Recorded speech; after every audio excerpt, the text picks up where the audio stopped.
Untuk mendukung tutorial komputer, kalian bisa mengklik subscribe. Halo, selamat datang di tutorial komputer.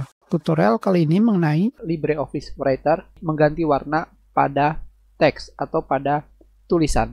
Kalian bisa mengganti warna pada tulisan yang kalian inginkan atau pada teks dengan cara memilihnya terlebih dahulu.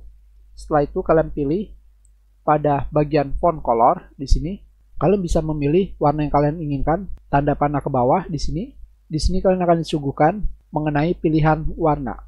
Tentunya yang pertama adalah otomatik. Otomatik adalah hitam, dikarenakan warna dasar LibreOffice adalah hitam.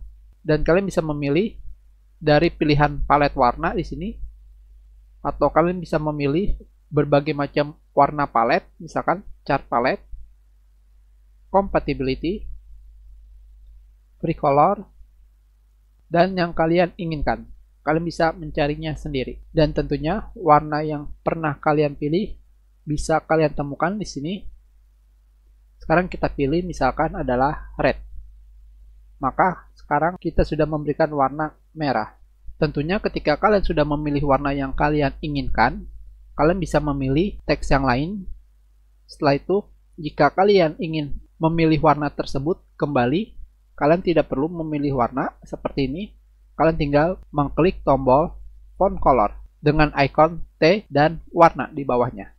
Tinggal klik, maka kalian akan diberikan warna yang sama. Tentunya bagaimana jika kursor kalian memilih kata yang kalian inginkan, misalkan italic, dan kalian pilih dan kalian ganti warnanya seperti ini, bisa kalian lakukan. Jadi tinggal kalian klik tanpa memilih semua tulisan. Kalian juga bisa memilih custom color di sini. Di sini kalian bisa memilih dari RGB, ASB, Hue, Saturation, Brightness, dan CMYK, Cyan, Magenta, Yellow, dan Key. Tentunya kalian bisa memilih dari warna di sini. Dan jika kalian ingin menggunakan HSB, kalian tinggal memilih warna di sini. Tentunya dalam pemilihan warna ini lebih baik kita buat tutorial yang berbeda. Dan kita klik OK, seperti ini.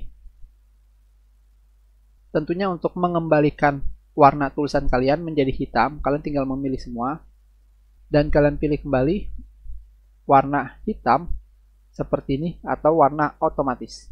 Maka warna tulisan kalian atau teks kembali menjadi hitam. Kita sudahi, terima kasih.